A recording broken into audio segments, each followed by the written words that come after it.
Close your eyes. The past is about to speak.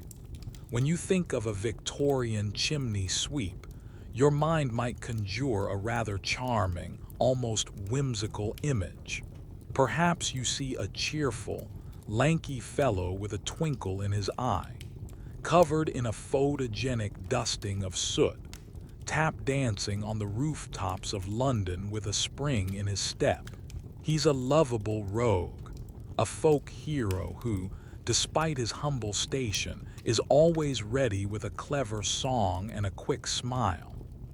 But that, my friend, is a fantasy painted by decades of stage plays and cheerful musicals.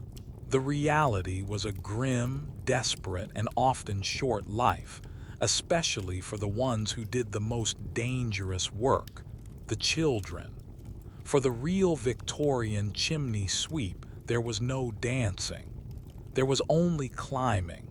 They were small boys, sometimes as young as 4 or 5, sold into a brutal apprenticeship where they were forced into suffocating, pitch-black chimneys. Honestly, given the working conditions and the breakfast you're about to experience, you probably wouldn't last until lunchtime. This is the world we're stepping into tonight.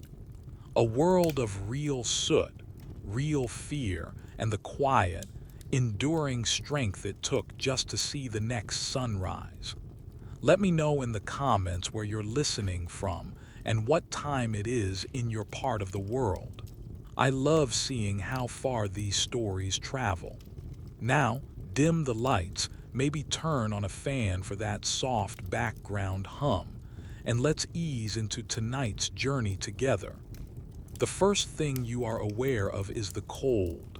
It's not just a chill in the air. It's a deep, penetrating cold that seems to rise from the very stones beneath you. It's a damp, heavy presence that has settled into your bones through the night. There is no gentle awakening, no slow drift from dream to reality. Consciousness arrives like a thrown rock, delivered by a sharp, educated kick to your side. The impact is dull, absorbed by your thin ribs, but it's enough. It's always enough. A voice, rough as gravel and thick with sleep, cuts through the gloom. Up, on your feet, you idle dog. You don't open your eyes just yet. You take a moment, a single stolen second, to exist in the familiar darkness. Your bed is a pile of old, empty soot sacks in the corner of a cellar. They are lumpy, coarse, and smell perpetually of cold ash, stale sweat, and something else. A faint, metallic tang that clings to everything in this subterranean space. The sacks are your mattress and your blanket, a meager defense against the stone floor's relentless chill. A thin, threadbare woolen blanket is draped over you, but it feels more symbolic than functional, its warmth long since surrendered to the damp air. You can feel the raw, scraped skin on your elbows and knees. They are your points of contact with the world, the parts of you that bear the brunt of your daily labor, and they never truly heal. A fine, gritty dust of soot has worked its way into every pore, a permanent layer of grime that no amount of water could ever wash away. You can feel it on your eyelids, in your hair, under your fingernails. It is a part of you now. Slowly, you push yourself up. The air is so cold you can see your breath, a small, ghostly plume that vanishes as quickly as it appears.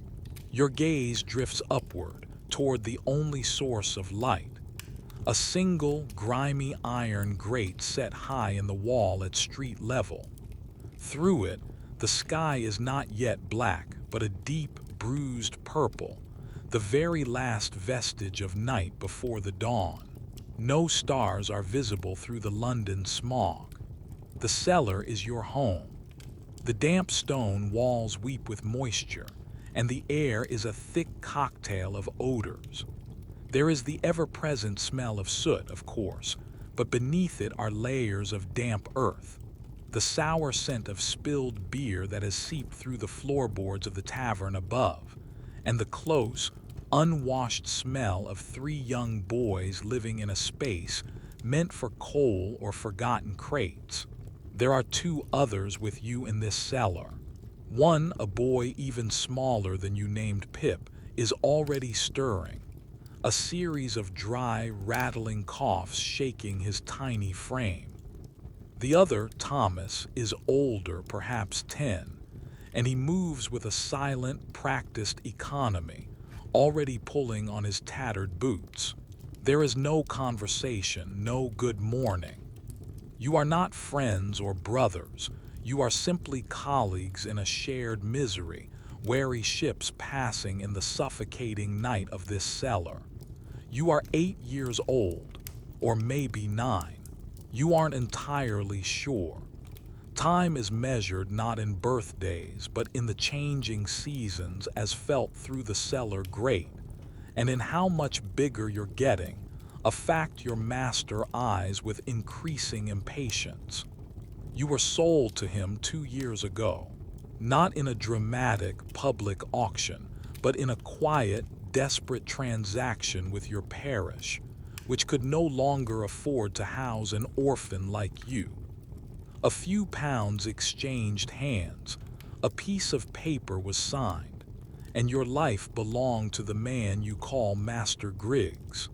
Historians still argue about the precise number of children who shared your fate, but for tens of thousands, this was the stark reality. You were not a child. You were an investment, a small, agile piece of equipment perfectly shaped for cleaning the city's narrow, winding arteries of brick and soot. You stand and stretch, a luxury that sends a chorus of aches through your joints. It's not the soreness of a single hard day's work. It's a deep, chronic fatigue that has settled into your marrow. There's no sink, no running water. The concept of a warm shower is as alien to you as the surface of the moon. You simply pull on the same thin shirt and trousers you slept in, the fabric stiff and scratchy. Your morning ritual consists of this: waking to a kick, shivering in the dark and feeling the gnawing emptiness in your stomach. There is no snooze button to hit, no warm duvet to crawl back under. There is only the cold stone and the master's looming presence. And yet, you endure. Your small body has adapted. It has a wiry, surprising strength. Your mind has learned to push away the fear, the cold, the hunger, and to focus only on the next required action. It is a form of resilience born not of hope, but of necessity. The echoes of the past whisper you to sleep, but first, the raw reality of the present must wake you. You shuffle toward the rickety wooden stairs that lead up and out of the darkness, your bare feet cold on the stone. The day has not yet begun, but already you are tired. You climb the creaking wooden steps, each one groaning under your slight weight as if in protest. The air grows warmer as you ascend, but only marginally. You emerge from the cellar into the back room of a small, cramped house. This is the domain of your master, and it carries his scent: stale tobacco, cheap gin, and the underlying aroma of fried onions that seems to have permanently bonded with the plaster walls. The room serves as a kitchen, a workshop, and a living space all in one. A meager fire smolders in the hearth, casting long, dancing shadows that make the piles of brushes, ropes, and scraping tools look like sleeping, misshapen beasts. Master Griggs is there, hunched over a small, wobbly table. He is a large man, not with muscle but with a soft, spreading paunch that strains the buttons of his waistcoat. His face is a road map of broken veins, and his eyes, small and dark, fix on you as you enter. He doesn't speak, merely gestures with his head toward a wooden bench against the far wall. You obey instantly, taking a seat beside Pip and Thomas, who have already claimed their spots. The silence in the room is heavy, broken only by the pop and hiss of the fire and the wheezing sound of Griggs's breathing. This is the time for your morning meal. The very idea of breakfast as a pleasant, leisurely start to the day is a concept from another universe. There are no choices here, no menus, no Yelp reviews to consult for this questionable fare. Your breakfast is always the same. Griggs lumbers over and places 3 bowls on the bench. Each contains a ladleful of thin, watery porridge. There is no milk, no sugar, no honey. It is simply boiled oats and water, lukewarm and gray. The taste is bland, a wallpaper paste consistency that coats your tongue. You can detect the gritty texture of sand or dirt from the millstone where the oats were ground, a common and unavoidable addition to the bread and grains of the poor. You eat quickly, shoveling the gruel into your mouth with a wooden spoon that has been worn smooth with use. You do not savor it, you consume it for its function alone. It is fuel. It is the small deposit of energy that your master is willing to invest in his living tools to ensure they can perform their duties. To complain is unthinkable. You once saw a new boy, fresh from the countryside, weep at the sight of this meal. Griggs cuffed him so hard his head hit the wall, telling him that tears wouldn't fill his belly and that he'd be grateful for what he was given. The boy learned, as you all have, that gratitude is a survival mechanism. As you eat, Griggs outlines the day. His voice is a low grumble and he doesn't look at you as he speaks. First, the townhouse on Belgrave Square, the big one on the corner. The butler is a fussy one, so mind your manners and don't touch nothing. Then it's the bakery on Fleet Street. The ovens will have been out all night, but the flue will still be hot, so you'll have to be quick. After that, we'll see. There are 3 new builds near Cheapside that need their flues seasoned. Seasoning a new flue is a particularly nasty job. It means being the first one up, scraping away the excess mortar that the bricklayers left behind. The dust is thick and chokes you, a dry, lime-filled powder that is different from the familiar greasy soot. It feels like swallowing shards of glass.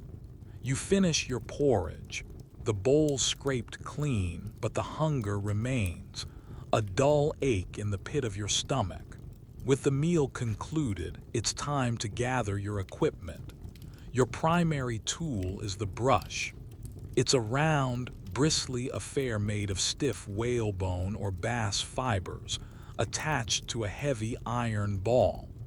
This is what you will haul up the chimney.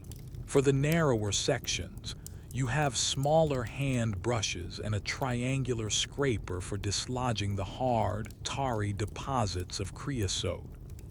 This substance, a byproduct of burning wood and coal, is the real enemy. It's flammable, carcinogenic, and clings to the brickwork with stubborn tenacity. The fact that this material was slowly poisoning you with every breath was not a widely understood concept. It was just part of the job, like the darkness and the dirt.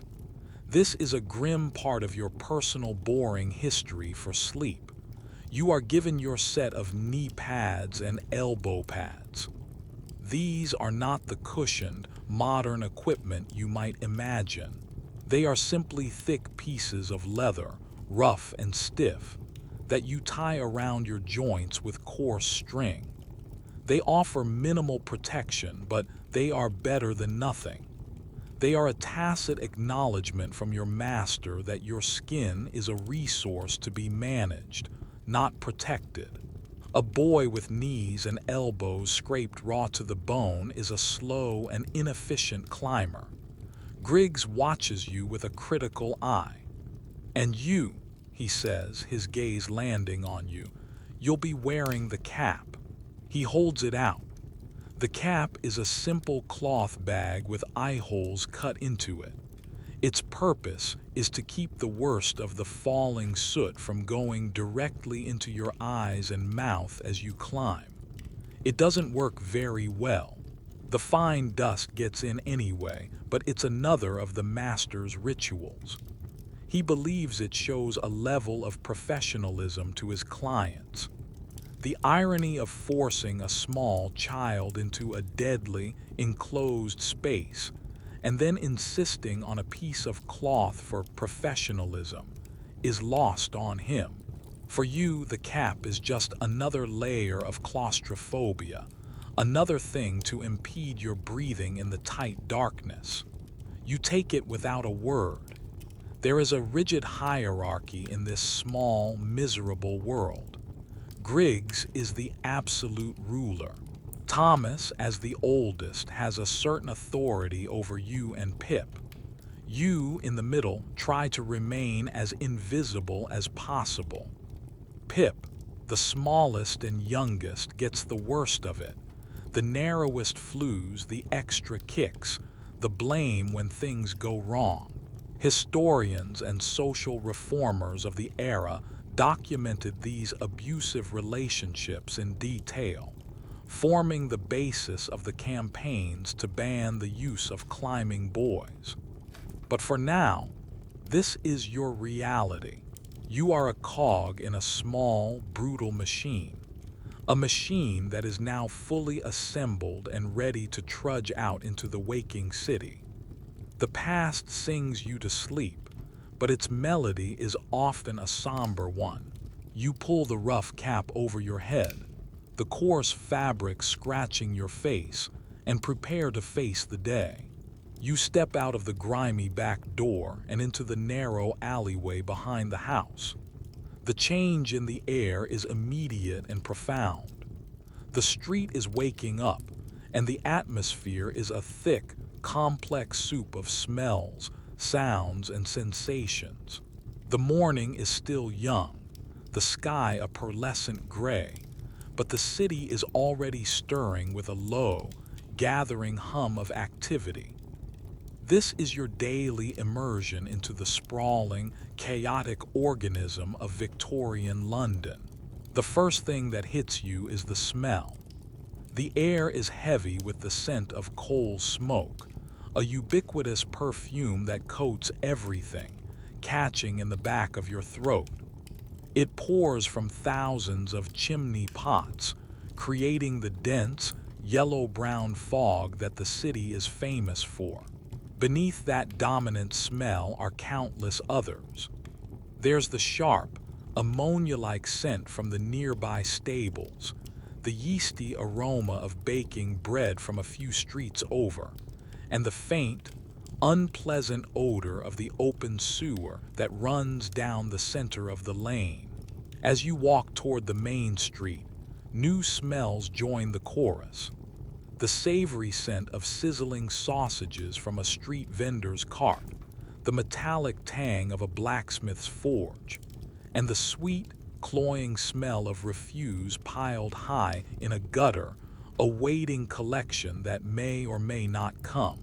Your feet, clad in ill-fitting, worn-out boots with thin soles, feel every cobblestone. The stones are slick with a damp film of moisture and grime, and you have to watch your step to avoid the kennel, the central drainage channel filled with a foul-smelling liquid slurry of horse manure, household waste, and rainwater. You carry your tools. In your hand is the handle of your main brush, the heavy iron ball at its base bumping against your leg with each step. Slung over your shoulder is a coarse canvas sack containing your smaller scrapers and the leather pads you'll use later. The weight is not immense, but it is constant, a physical reminder of the labor that awaits you. Master Griggs leads the way, walking with a heavy, purposeful stride. He doesn't look back to see if you are following. He knows you are. There is nowhere else for you to go. Thomas walks just behind him, and you and Pip trail after, a small, soot-stained procession moving through the city's veins. You are a common sight, and the people of London barely give you a second glance. Chimney sweeps are a part of the urban landscape, as unremarkable as the gas lamps or the horse-drawn omnibuses. The sounds of the city grow louder as you merge onto a busier thoroughfare. The world becomes a cacophony. There is the rhythmic clatter of horses' hooves on the stone, the rumble of iron-rimmed cart wheels, and the constant shouting of vendors hawking their wares. "Fresh oysters, a penny a dozen," cries a woman from a stall. "Get your morning paper," shouts a boy not much older than you, waving a news sheet. The sound of a distant church bell marks the hour, a clear, resonant tone that struggles to cut through the din. There is no zoning, no separation of commercial and residential life. A grand house can stand next to a noisy workshop, a tavern next to a church. The city simmered like a pot left too long on the fire. You keep your head down, your eyes on the ground in front of you. Making eye contact can be a mistake. It might draw the unwanted attention of a street tough, or earn you a scornful look from a well-dressed lady who pulls her skirts away as you pass, as if your poverty were a communicable disease. You and your small companions are living specters, reminders of the hard labor that keeps the city's hearths burning. People rely on your service but despise your presence. This paradoxical relationship was a cornerstone of your existence. You were both essential and invisible, a walking, talking personification of the city's dirt. You pass buildings of every shape and size. Grand, soot-stained Georgian townhouses with their rows of identical windows stand shoulder to shoulder with leaning, timber-framed buildings that look as if they are propping each other up. The sheer density of it all is overwhelming. There is no green to be seen, save for the occasional stubborn patch of moss growing in the damp shadow between buildings. The city is a forest of brick, stone, and slate. This morning walk is a strange sort of education. You learn the city's geography not by street names, but by landmarks and smells. You know the way to the fish market by its potent, salty aroma that you can detect from half a mile away. You know you are near the tanneries when the chemical stench makes your eyes water. This sensory map is far more reliable than any paper one. Scholars might debate the precise layout and population density of these London warrens, but for you, the city is not an abstract concept. It is a living, breathing, and often stinking entity that you must navigate every day. Despite the filth and the noise, there is a strange energy to it all. The city is alive, a place of immense power and squalor existing side by side. For a moment, you catch a glimpse of your own reflection in a clean shop window. A small, thin boy, his face already smudged with old soot, staring out from beneath a clumsy cloth cap. You look away quickly. It's better not to look too closely at yourself. It's better to just keep walking, to follow the master, and to merge back into the anonymity of the crowd. The grand house on Belgrave Square awaits, and with it, the first terrifying climb of the day. You arrive at Belgrave Square, and the contrast with the narrow, crowded streets you just left is jarring. The buildings here are magnificent, white-fronted mansions that stand like pristine cliffs overlooking a manicured park. The air feels cleaner, though the scent of coal smoke is still a faint haze on the breeze. The noise is muted, replaced by the clip-clop of well-groomed horses pulling elegant carriages and the distant, polite murmur of conversation. This is a different London, a world away from your cellar. Master Griggs doesn't go to the grand front entrance. You are directed to a servant's entrance at the side of the house, a smaller, more discreet door. A stern-faced butler, a man whose suit is cleaner and better made than Griggs's own, opens it. He looks down his nose at your small troop, his expression a mixture of disdain and necessity. "You're late," he says, his voice crisp. "Traffic on the Strand," Griggs mutters, a lie you've heard him use a dozen times. The butler leads you through a labyrinth of back corridors, a world unseen by the house's residents. These passages are clean and well lit, but plain, a stark contrast to the opulence you know lies beyond the walls. You finally emerge into a vast kitchen in the basement. It's a cavern of a room, with a huge cast iron range, gleaming copper pots hanging from the ceiling, and a long wooden table scrubbed white. The warmth from the stove is immediate and welcome, a comforting blanket against the morning chill. A cook and 2 kitchen maids stop their work to watch you, their faces impassive. You are an unpleasant but necessary interruption to their morning routine. Griggs confers with the butler, pointing at a large fireplace in the main drawing room, its flue connecting to the chimney you're about to clean.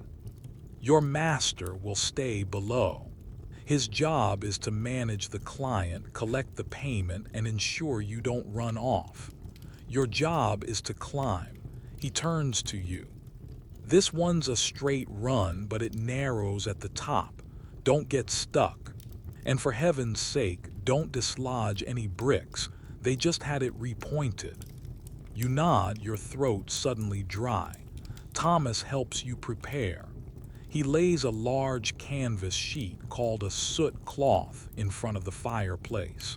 It's meant to catch the falling debris and protect the expensive rug. Every master sweep had one, and its cleanliness was a point of pride and a selling point to wealthy clients. Griggs's is serviceable. It has a few old stains and a patch near the corner. Now it is time. You take off your boots and the clumsy cap. You need to feel the bricks with your bare hands and feet, and the cap would only be a hindrance in the tight space. You are stripped down to your thin shirt and trousers. You are small for your age, which is why Griggs bought you. The standard chimney flue was 9 inches by 9 inches, a space barely wide enough for a cat, let alone a growing boy. This is why younger, smaller children were so sought after for the trade. Pip, being the smallest, is usually sent up the narrowest, most dangerous flues, but today it is your turn. You take a deep breath, trying to calm the familiar flutter of fear in your stomach. You look into the fireplace. It is a dark, gaping maw. The air inside smells of cold ash and secrets. You can't see more than a few feet up. It is a vertical tunnel of absolute blackness. You get on your hands and knees and crawl into the opening, onto the soot cloth. The fireplace is cold, but you know this isn't always the case. Sometimes, Homeowners would be too impatient to let the fire die out completely, and you'd have to climb a flue that was still dangerously warm, the bricks hot to the touch. You start to climb. This is not like climbing a ladder. There are no handholds. You must press your back against one side of the flue and brace your knees and elbows against the other, inching your way upward in a grotesque, caterpillar-like motion. The technique is called backhand knees. It is exhausting and painful. The rough surfaces of the bricks scrape your already raw skin, the old leather pads providing little comfort. Within seconds, you are enveloped in total, complete darkness. It is a physical presence, a thick, velvety black that presses in on you from all sides. You are blind. Your only guides are the feel of the bricks and the sound of your own ragged breathing.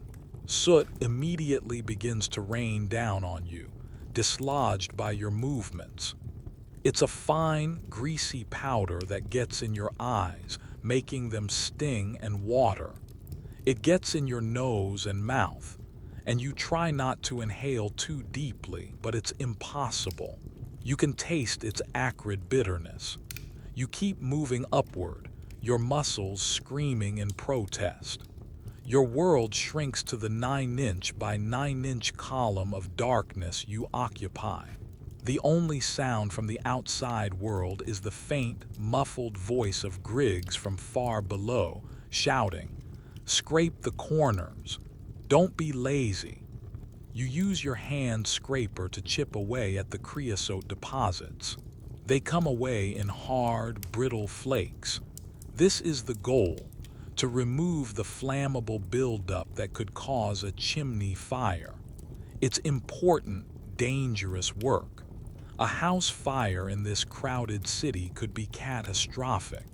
You are, in your own small way, a protector of the city, a guardian against the flames. This thought offers no comfort. You are halfway up when your knee slips. For a terrifying second, you slide back down a foot, your body wedged tight. Panic seizes you, a cold, electric jolt.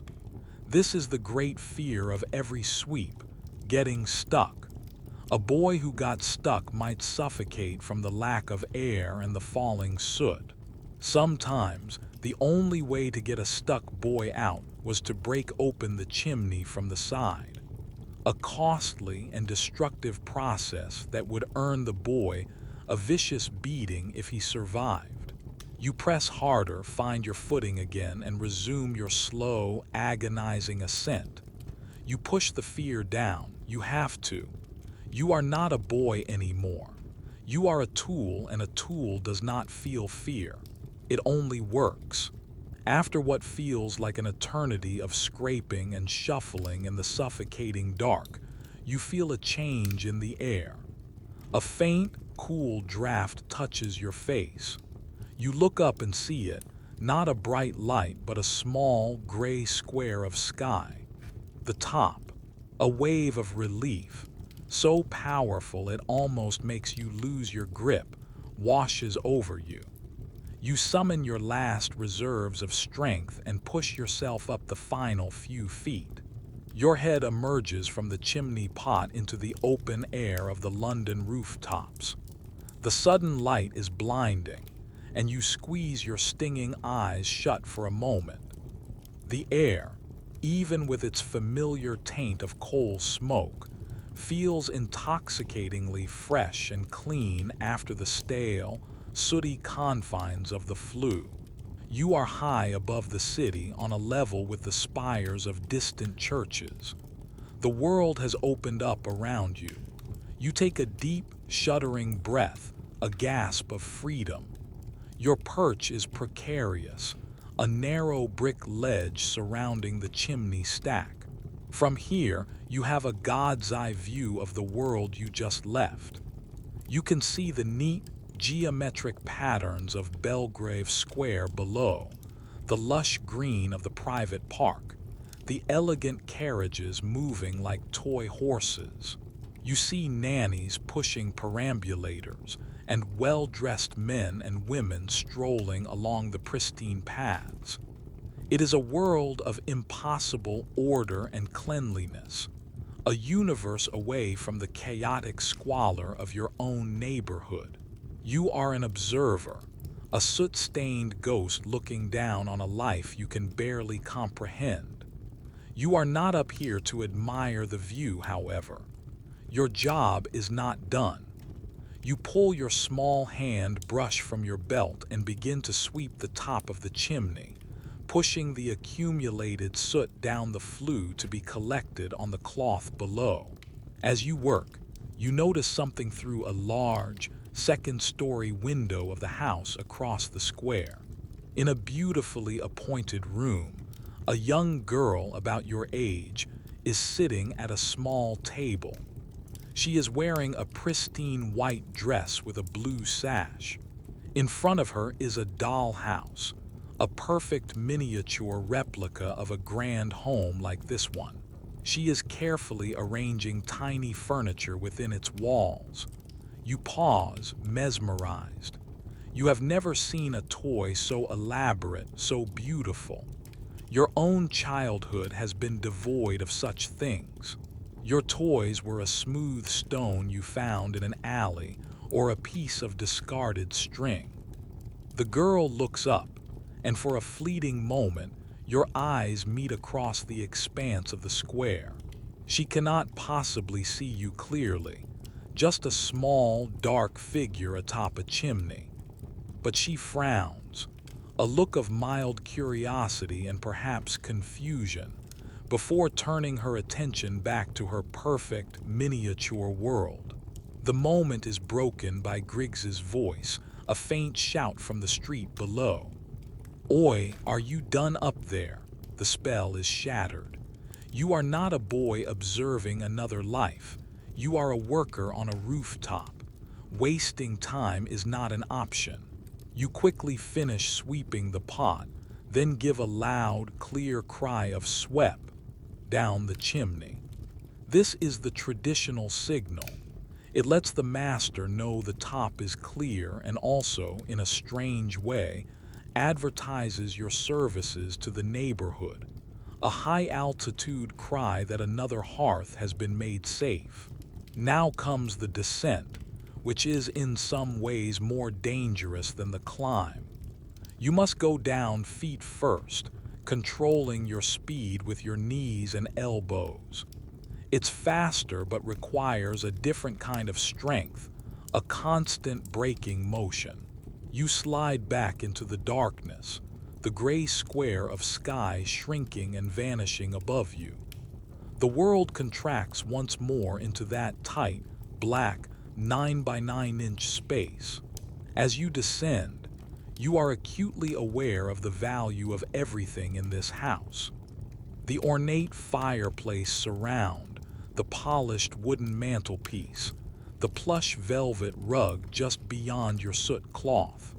A single misplaced scrape, a clumsy exit that spills soot onto the carpet, could cost Griggs his payment and earn you a beating you wouldn't soon forget. The pressure to be perfect, to be clean in the midst of filth, is immense. This is a recurring theme in your strange life, trying to navigate luxury without leaving a trace of your own grim reality behind.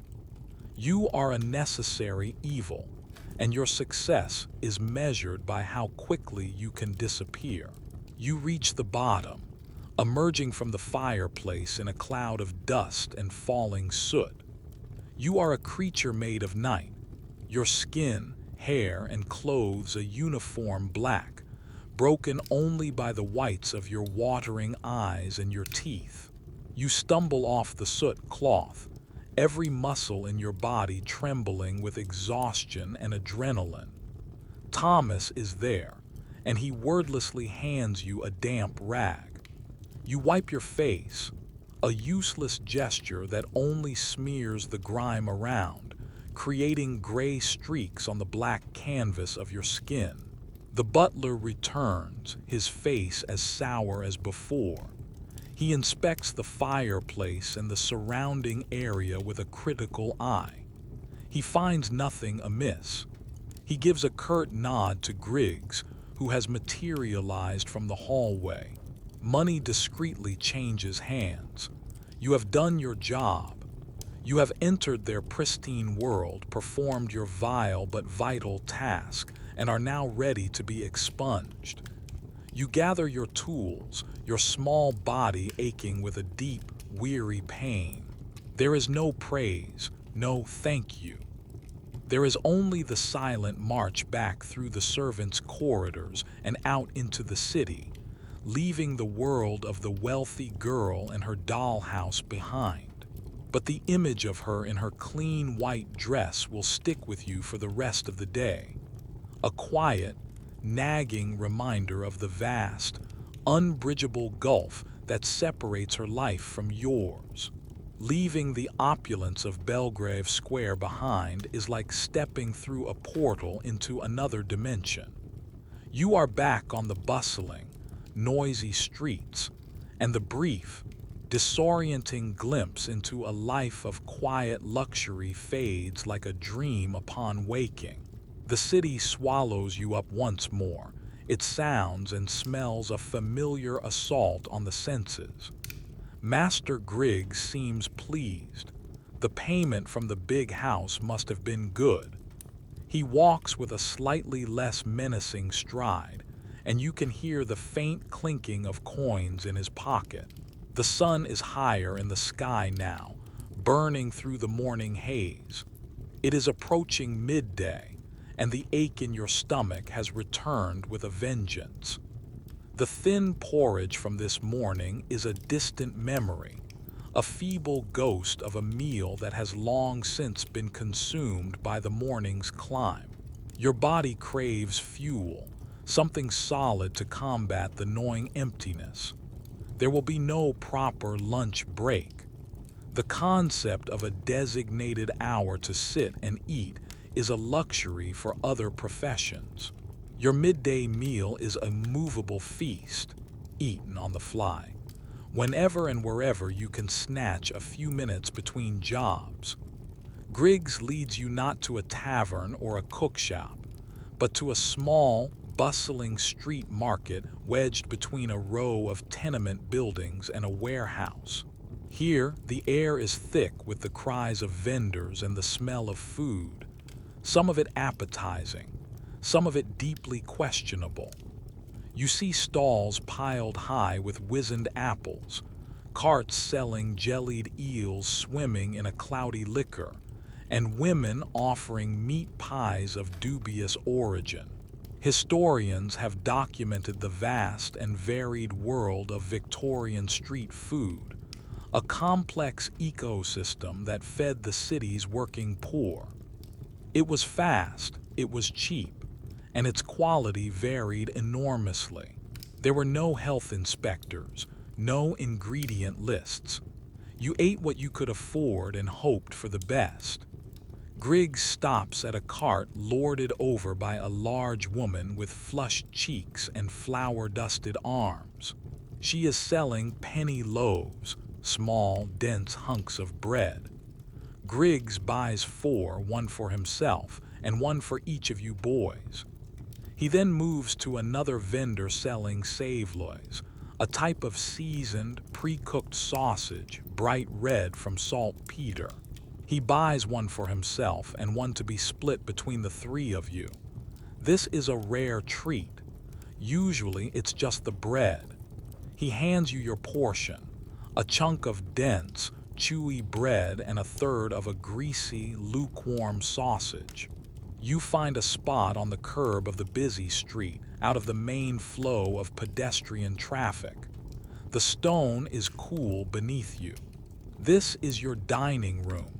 Your table is your lap. Horse-drawn carts rumble past, their wheels just a few feet from your back. The noise is incessant. But here, for a few precious moments, you are allowed to be still.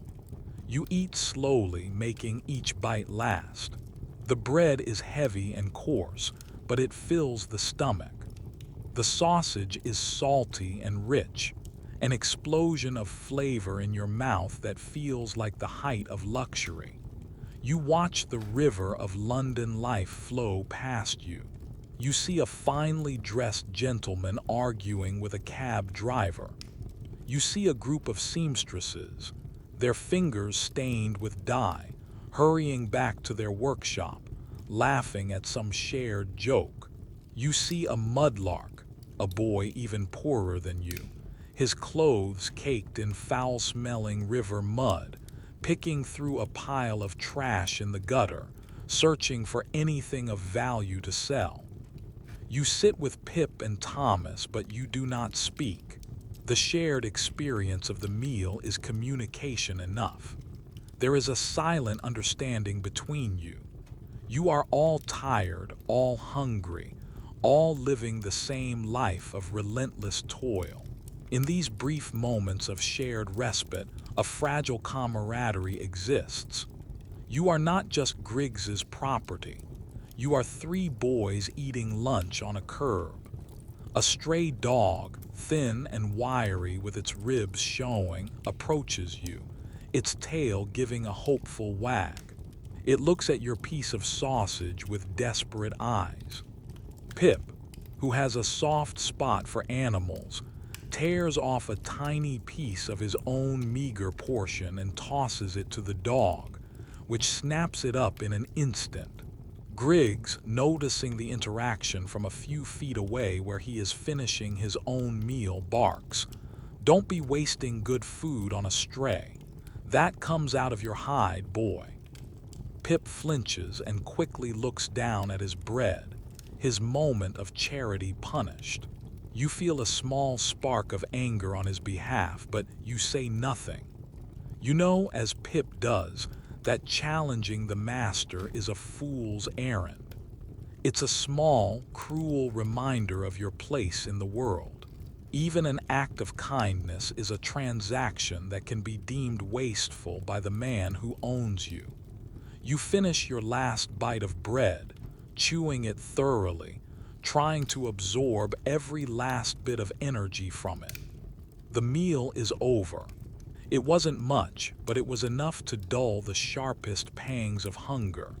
It was a brief pause in a day that is far from over.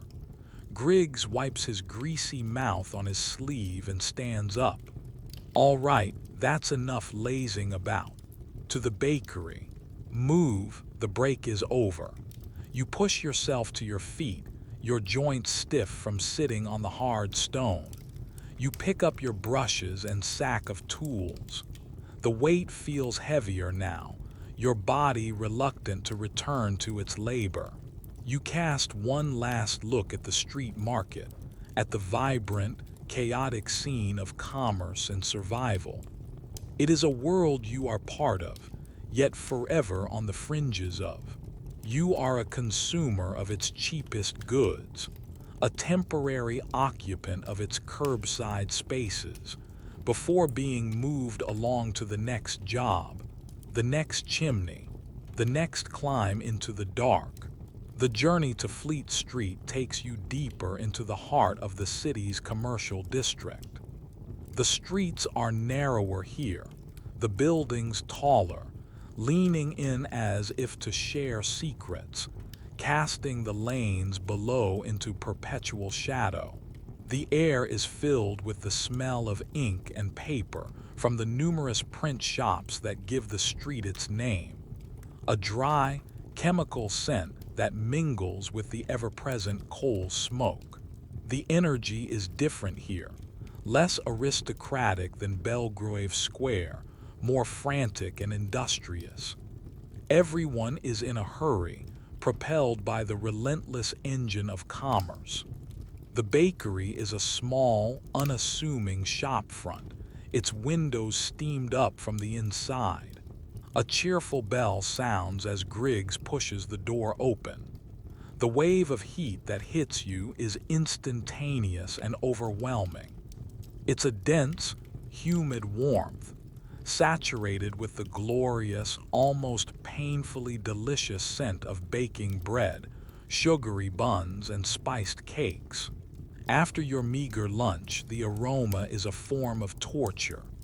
Your mouth floods with saliva, and your stomach gives a hopeful, pathetic little gurgle. A baker, a stout man with a cheerful face but wary eyes, greets you. He is covered head to toe in a fine dusting of flour which makes him look like a friendly ghost. Griggs, you're here. The main oven flue. It's been out since 3 this morning, but it holds the heat, you know. Cleaning a bakery chimney is a specialized and dreaded task. While a residential flue is only hot when a fire is actively burning, a commercial baker's oven is a massive brick structure designed to retain heat for hours. Even after the fires are extinguished, the bricks of the chimney remain dangerously hot, radiating a fierce, steady warmth. This is why few sweeps would take the job, and those who did, like Griggs, charged a premium for it. Griggs leads you through the busy bakery, past racks of cooling loaves, and into a cramped, sweltering space behind the main ovens. The heat here is even more intense. Sweat is already beading on your forehead and trickling down your back. The flue in question rises directly from a huge brick oven. The baker taps the wall of it. "Be quick, boy. We need to fire it up again for the afternoon bake in 2 hours." The pressure is on. There is no time for hesitation. You strip off your boots and shirt, your skin already slick with sweat. The very air feels thick and hard to breathe.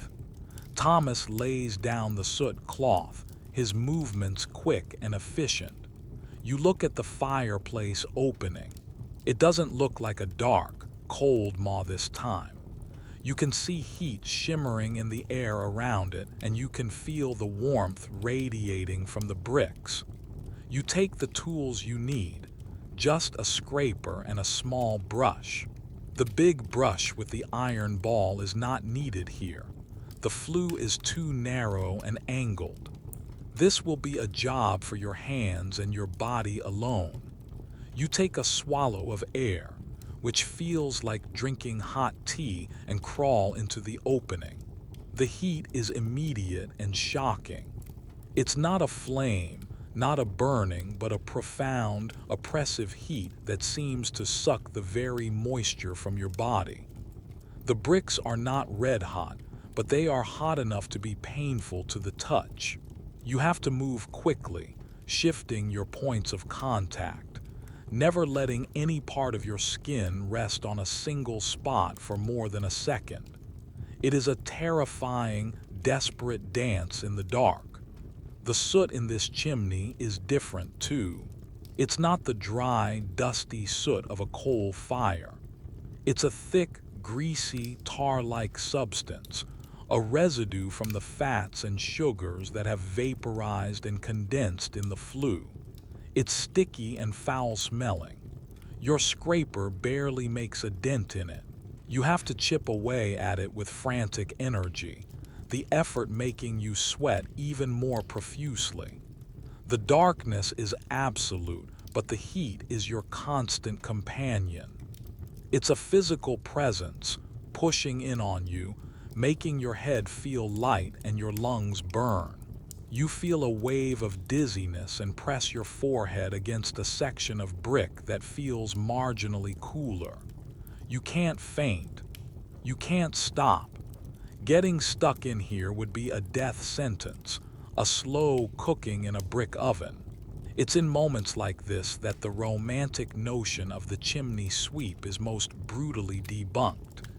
There is no charm here, no whimsy.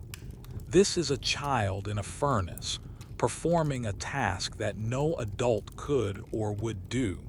This is the grim reality that fueled the anger of reformers like Lord Shaftesbury, who fought for decades to pass legislation protecting children like you. The Chimney Sweepers and Chimneys Regulation Act of 1840 was supposed to have made it illegal to compel anyone under the age of 21 to climb a chimney, but its enforcement was weak and riddled with loopholes. Masters like Griggs simply ignored it, knowing that a small fine was a small price to pay for the profits to be made. You feel a surge of panic, the claustrophobia and the heat threatening to overwhelm you. Your breath is coming in short, ragged gasps. Then you remember an old sweep's trick, something Thomas had told you. You start to hum. It's not a tune, just a low, steady drone in your chest. The vibration seems to cut through the panic, giving your mind something to focus on besides the heat and the darkness. It's a small, pathetic defense, but it works. It keeps you moving, keeps you scraping. Finally, you reach a bend in the flue and see a faint light. The top. You scramble toward it, your movements clumsy with exhaustion. You don't even bother to pull your head out. You just push your brush up into the opening, scraping the pot as best you can, and then immediately begin your descent. You slide down, the hot bricks searing through your thin trousers, your whole body a single, throbbing protest of pain and exhaustion. You tumble out of the fireplace onto the soot cloth, gasping for air, your body trembling uncontrollably. You are drenched in sweat and covered in a layer of greasy black grime. Thomas helps you up, his face grim. You have survived. You have faced the fiery challenge, and for now, you have won. But as you stand there, shaking in the sweltering heat of the bakery's back room, you know that another chimney, another danger is always waiting. You are given a bucket of tepid water to rinse the worst of the greasy soot from your arms and face. The water turns black instantly, and the relief is minimal. Your skin is tender and red from the heat, and every muscle aches with a profound, bone-deep weariness. The baker gives Griggs his payment, along with a small, slightly burnt bun for each of you boys. It's a gesture that feels less like kindness and more like a tip for a service well rendered, a small price to keep the ovens of commerce firing. You devour the bun in 3 bites. The sugary, bready taste is a fleeting moment of pure bliss in a day defined by pain. There is no rest. Griggs has another job lined up, this time in a tenement building in the notorious district of 7 Dials. As you walk, the character of the city shifts once again. The relative order of Fleet Street dissolves into a chaotic maze of intersecting streets, gin palaces, and overflowing slum housing. The poverty here is starker, more desperate. The smells are sharper, unwashed bodies, cheap gin, and decay. The chimney in the tenement is routine after the hell of the bakery. It is a straight, simple flue, and the climb is mechanical. Your body goes through the motions, your mind detached. You have become a machine of scraping and climbing. The fear and the pain are still there, but they have receded to a dull, constant background hum. This is the reality of your life, a cycle of soot and exhaustion, punctuated by brief moments of terror and fleeting scraps of food. You are a ghost haunting the city's arteries, an essential part of its function that remains unseen and unthanked. Your work ensures that thousands of families can warm their homes and cook their meals, yet you will sleep on a pile of sacks in a cold cellar. So before this great story continues, please take a moment to like the video and subscribe. but only if you're enjoying our journey together. Your support means the world. As you finish the tenement job and Griggs collects a few meager pennies from a tired-looking woman with a baby on her hip, something unusual happens. The low, chaotic hum of the street begins to change. You hear the sound of music, a fiddle and a drum, and a rising tide of laughter and shouting. People are running toward the main intersection, their faces alight with excitement. Griggs grunts, annoyed at the disruption. What's all this racket? Then you remember. You had lost track of the days, but your body knows. It's the 1st of May. May Day. For most of London, it is a holiday, a celebration of spring. But for the chimney sweeps, it is the most important day of the year. It is their festival, their one day of sanctioned revelry, the festival of the Jack in the Green. Historians trace the origins of this folk tradition back centuries, a strange pagan remnant that survived and adapted in the heart of the industrial city. For sweeps, it was a day to cast off their grim persona and for a few hours become kings of the street. A procession is coming down the road. At its head is a man dressed as a lord, his clothes flamboyant and mismatched, his face painted white. Beside him is a lady, another sweep dressed in a garish gown. But the center of the spectacle, the reason for the festival, is the Jack in the Green. It's a man completely encased in a huge conical framework of wicker, covered in fresh green leaves, ferns, and flowers. He is a walking, dancing bush, a pagan green man reborn in the London slums. Behind him dance dozens of other sweeps. They have washed the soot from their faces, or at least tried to. They are dressed in their best clothes, decorated with brightly colored ribbons and paper flowers. They bang dustpans with brushes, creating a joyous, rhythmic clatter. They are laughing, shouting, and full of a wild, unrestrained energy that you have never seen before. For one day, your trade is not a mark of shame but a badge of honor.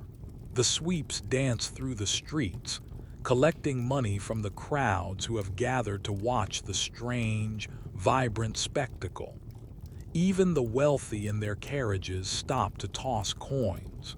The money collected would go toward a huge feast for all the sweeps and their masters later in the day. You, Pip, and Thomas stand at the edge of the crowd, watching with wide eyes. The sight is overwhelming. The color, the music, the sheer joy of it all is a stark contrast to the gray misery of your everyday life.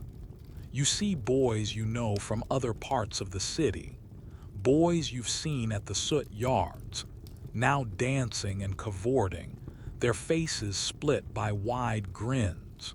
A young sweep, his face painted with red circles on his cheeks, runs up to you and thrusts a stick with a ribbon tied to it into your hand. He winks, then disappears back into the dancing throng. You look down at the ribbon. It is bright blue. It is the most colorful thing you have ever owned. Pip is bouncing on the balls of his feet, a rare, genuine smile on his face. Even Thomas, who is usually so stoic, has a look of wonder. Master Griggs, for his part, looks on with a grudging tolerance. This is tradition, and it is a profitable one. He will get his share of the collection money. You watch as the Jack in the Green spins and dances, a living, breathing piece of foliage in the barren brick canyons of the city. For these few hours, the world is turned upside down. The lowest of the low, the soot-blackened boys who crawl through the city's dirtiest passages, are the center of attention. the bringers of a wild, green magic. It's a brief, intoxicating taste of freedom and celebration. The joy is infectious, a powerful antidote to the daily dose of grime and fear. It won't change the fact that tomorrow you will be back in a dark flue, but for today, you are not just a tool. You are part of a tribe, a strange and ancient brotherhood of the brush and the soot, and you are celebrating your survival. The vibrant energy of the May Day parade eventually sweeps you and your small group along with it. Master Griggs, seeing the potential for profit and perhaps feeling a sliver of festive spirit, or at least recognizing the futility of trying to work amidst the citywide celebration, decides to call an end to the day's labor. This is an almost unheard of event, an afternoon without a chimney to climb. The relief is so profound, it feels like a physical weight has been lifted from your shoulders. Griggs follows the procession, not as a participant, but as a circling hawk, keeping an eye on the flow of money and ensuring he's positioned to claim his portion later. This leaves you, Thomas and Pip, with a rare and bewildering gift: a few hours of unstructured time. You are still under the master's general watch, but you are not actively working. You trail at the edge of the dancing, joyous crowd, the blue ribbon still clutched in your hand. The procession winds its way through the city, a river of green and color flowing through the gray streets. The music is relentless, a wild, percussive beat that seems to resonate in your very bones. The sweeps dance with a frenetic, almost desperate energy, as if trying to cram a year's worth of laughter and movement into a single afternoon. You see them performing acrobatic tricks, building human pyramids, their small, wiry bodies surprisingly agile. It is a showcase of the physical strength and endurance that their brutal profession has forged. As you wander, you are more attuned to the world around you, your senses not focused on the immediate dread of an upcoming climb. You notice the details of the city in a way you usually can't. You see the intricate carvings on a stone archway, the patterns of the ironwork on a balcony, the splash of bright color from a flower box on a windowsill. The city, for a moment, ceases to be a mere workplace and becomes a place of unexpected, if grimy, beauty. You find yourselves near the River Thames, the procession having paused at a large public house where the lord and lady of the festival are holding court. The river is a wide, brown, muscular artery, teeming with boats of all sizes. Barges laden with coal, swift passenger wherries, and tall-masted ships at anchor further downstream. The air here smells of salt, tar, and river mud. It's a powerful, elemental smell that feels ancient and wild. You, Thomas, and Pip sit on a low stone wall overlooking the water, watching the flurry of activity. This is a moment of peace, a shared, silent appreciation of a day unlike any other. You remember the fiery challenge of the bakery chimney from just a few hours ago. It feels like it happened in another lifetime. The memory of the searing heat and the suffocating darkness is a stark counterpoint to the open sky and the lively chaos of the festival behind you. The contrast is dizzying. How can two such different realities exist in the same day, in the same life? Pip, emboldened by the festive atmosphere, points to a massive barge being poled slowly upriver. "Reckon it's going to France," he asks, his voice small and full of wonder. The idea of a place called France is as remote and mythical to him as the moon. Thomas, ever the pragmatist, snorts. Nah, it's full of coal from Newcastle, just going up to the gasworks. Even this small exchange is unusual. Your conversations are typically limited to the functional necessities of the job. Today, there is space for a flicker of imagination, a moment of idle speculation. You don't offer an opinion, content to simply listen and watch the sunlight glinting on the murky water. You run your thumb over the smooth surface of your blue ribbon. The brief joy of the celebration is a temporary mask, however, and the realities of your life are never far away. As you sit there, a well-dressed man walks past, leading his young son by the hand. The boy, seeing the three of you in your soot-stained clothes, points and says loudly, "Father, look at the climbing boys. Are they very wicked?" The father pulls his son along, murmuring, "Hush, Charles, don't stare. They are what they are." The casual cruelty of the comment pierces the festive bubble. It's a blunt reminder of your social standing. To that boy and his father, you are not children enjoying a holiday. You are a different species, a lower form of life. The soot is not just dirt.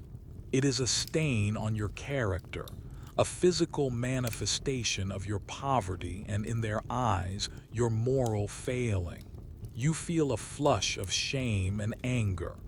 You quickly hide the blue ribbon in your pocket, as if its small flash of color is an audacity they might also judge. The moment passes. The man and his son disappear into the crowd, but the sting remains.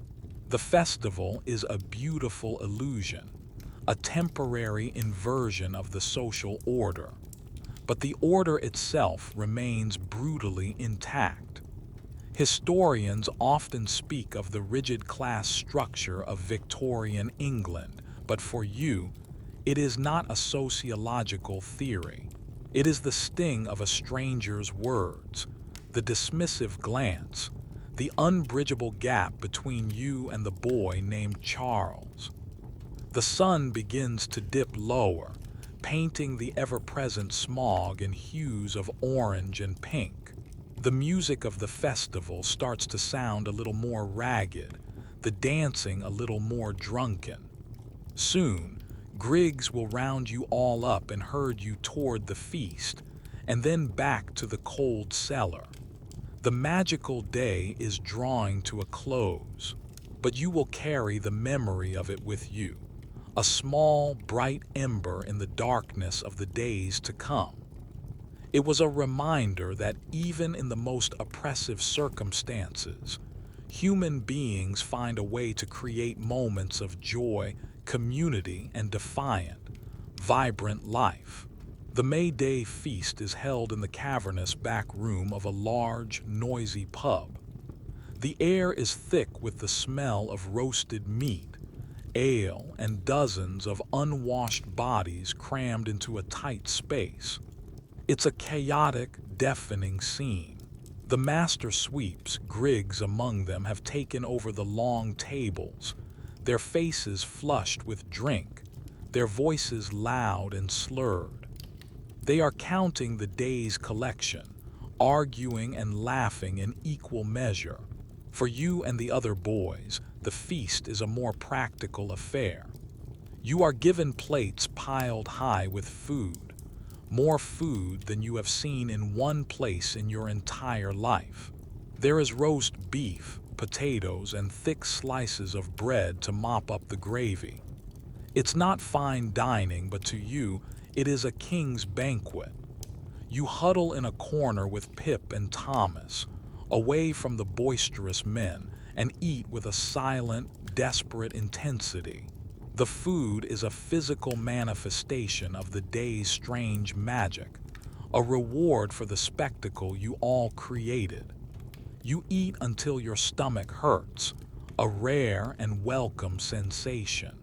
After the meal, as the masters grow drunker and the boys grow sleepy, the talk turns, as it often does, to the trade. You overhear Griggs boasting to another master about the money he made from the bakery job. The baker on Fleet Street, Griggs slurs, banging his tankard on the table for emphasis. Paid double. Had the lad up while the bricks were still singing. Good as new now, and the soot from that one pure gold. The other master nods in drunken agreement. Aye, the greasy stuff is the best. This catches your attention. Soot as gold. To you, soot is filth. It is the stuff that stains your skin, clogs your lungs, and defines your miserable existence. The idea that it has any value is a revelation. You listen more closely, piecing together the conversation from the drunken shouts. You learn that soot, the very substance you risk your life to remove, is a highly valuable commodity. It is not simply thrown away. Master sweeps like Griggs collect it carefully, bagging it up and selling it to merchants. It was one of the first artificial fertilizers, a powerful source of ammonium sulfate and other nitrates. Farmers all over the country would buy London soot to spread on their fields, particularly for growing wheat and root vegetables. The dirtier the coal and the greasier the soot, like the kind from the bakery chimney, the more potent and valuable it was. This is a shocking piece of information. The black dust that you scrape from the city's insides is used to help grow the food that feeds the nation. You are a vital, if unrecognized, link in the great chain of the industrial and agricultural economy. The irony is staggering. You, who are perpetually hungry, spend your days harvesting a substance that helps create vast quantities of food you will never eat. It's a classic piece of weird history food lore, a strange loop where the waste of the city becomes the bounty of the countryside. But its value didn't end there. You hear the men talk about other uses. The finest, densest soot was used to make black pigment for dyes and early inks. It was used in the process of vulcanizing rubber, and even as a component in early forms of asphalt for paving roads. The city's filth was not just filth. It was a raw material, a resource to be harvested and sold. And you are the harvesters. Suddenly, your job takes on a new, more cynical dimension. Griggs doesn't just send you up chimneys to prevent fires. That's the service he sells to the homeowners. The real, hidden profit lies in the black stuff you bring down with you. You are not just a cleaner. You are a miner, sent into vertical shafts of brick to extract a valuable mineral. And like many miners, you are paid almost nothing for the dangerous extraction of a resource that makes others wealthy. This knowledge doesn't make you feel proud or important. It makes you feel used in a way you hadn't fully understood before. The constant risk, the scraped knees, the burned skin, the coughing, it's all part of the cost of production for Griggs's side business. Your body is the machine that extracts the black gold. You look at your hands. They are never truly clean, the soot ground deep into the lines of your palms and under your nails. You had always seen it as a mark of your trade, a stain of poverty. Now you see it for what it is, the residue of wealth. Not your wealth, of course, but Griggs's. It's a profound and disillusioning realization. The very symbol of your degradation is the source of your master's prosperity. The academic debate about whether the economic benefits of child labor could ever justify its human cost is not a debate for you. You are living the answer. The answer is no. As the night wears on, the festivities dissolve into a drunken haze. Some of the younger boys have fallen asleep in corners, their bellies full for the first time in months. Thomas is leaning against a wall, his eyes closed, the exhaustion of the day finally claiming him.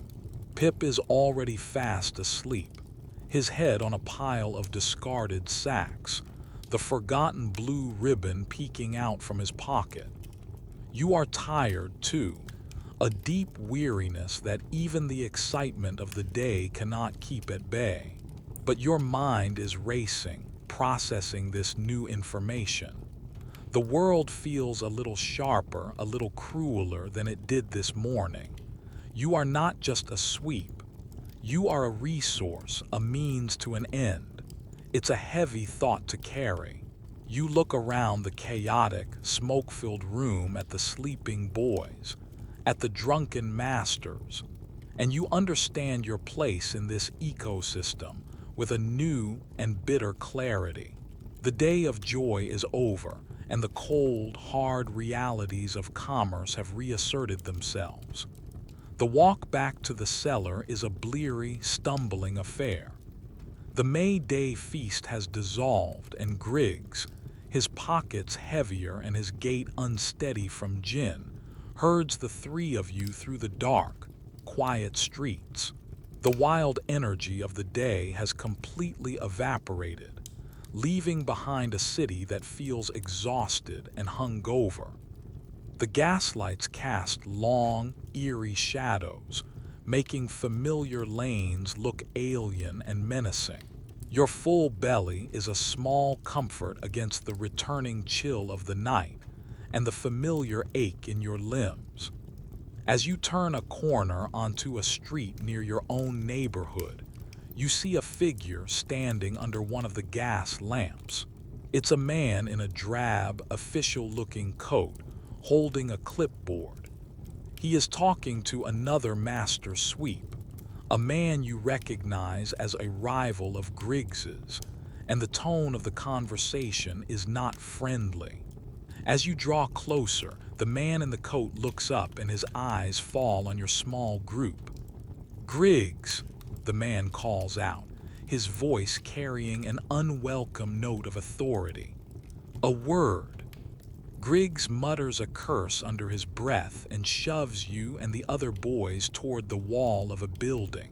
"Stay there and be silent."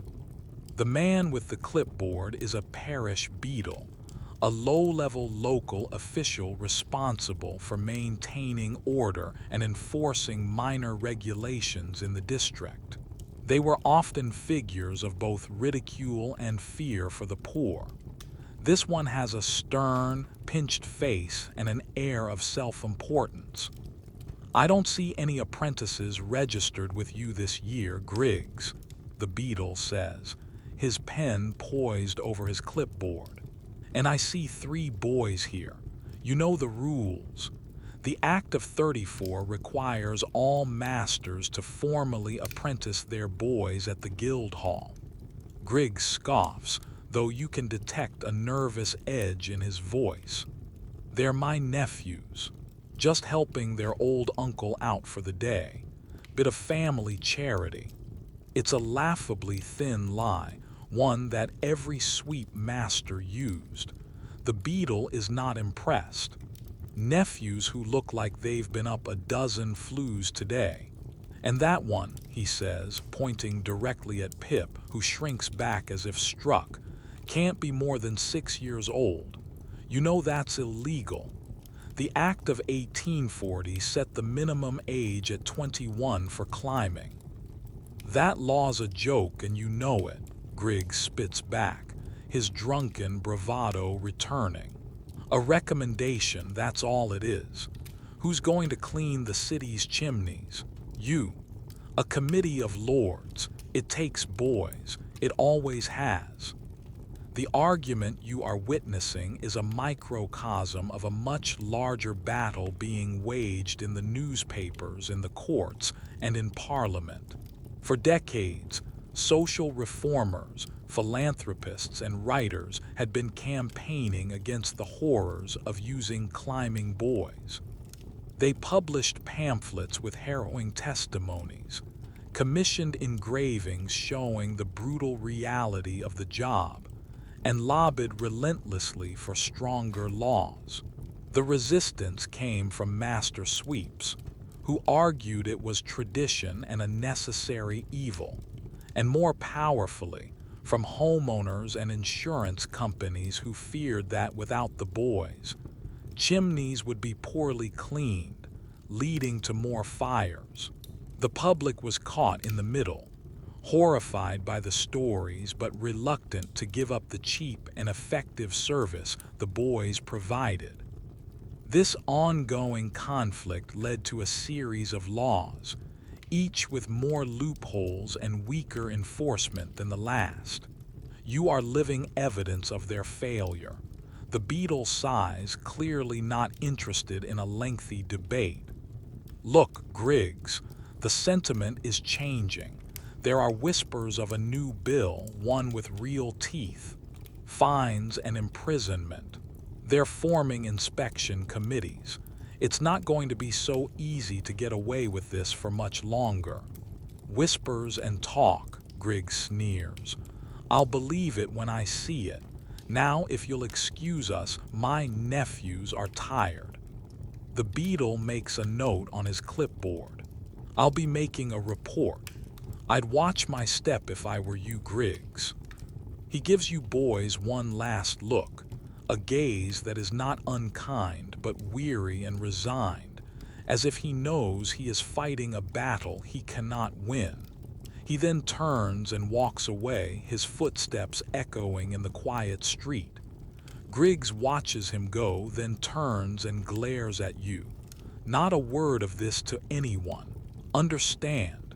You all nod silently. The encounter has shaken you. Not because you fear for Griggs, but because it's the first time you've heard an authority figure speak of your situation as being wrong, as being illegal. The Beatles' words, "The sentiment is changing," plant a tiny, unfamiliar seed in your mind. The idea that this life is not a permanent, unchangeable fact of nature, but something that other, powerful people are actively trying to stop, is revolutionary. You have always accepted your lot.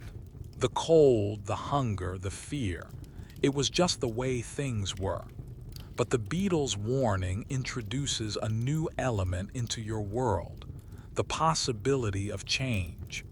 It's a dangerous and fragile thing, this seed of hope. You don't dare to examine it too closely, for fear it might wither under the harsh reality of your daily life. But it is there. As you complete the final few steps back to the cellar door, the city feels different. The gaslights no longer seem so menacing. The shadows are just shadows.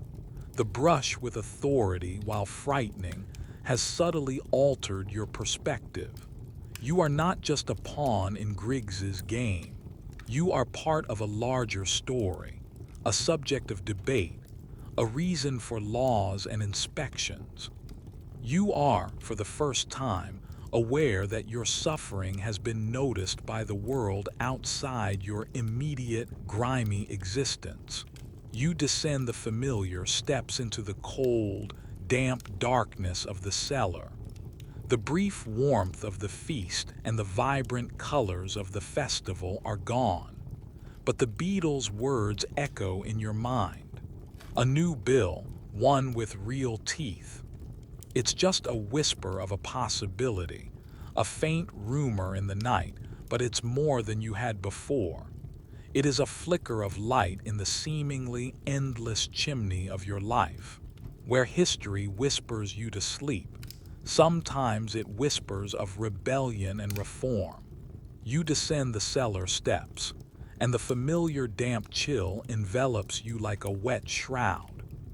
The brief interlude of the festival, the feast, and the strange encounter with the beetle all seem to evaporate as you re-enter the reality of your subterranean home.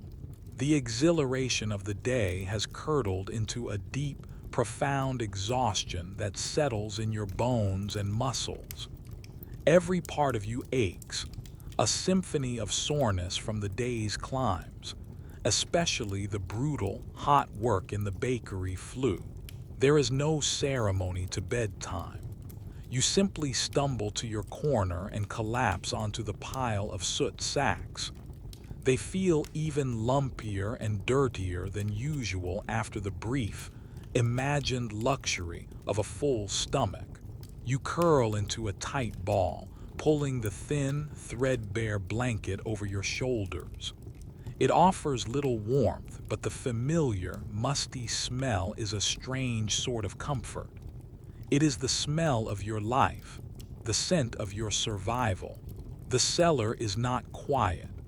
From the tavern above, you can hear the muffled sounds of laughter and singing, the thud of beer mugs on tables. It's a distant world of adult leisure that has no connection to your own. The sounds are a constant reminder of the life that goes on just a few feet above your head, a life you are not part of. Sleep does not come easily. Your body is exhausted, but your mind is still churning, replaying the day's events.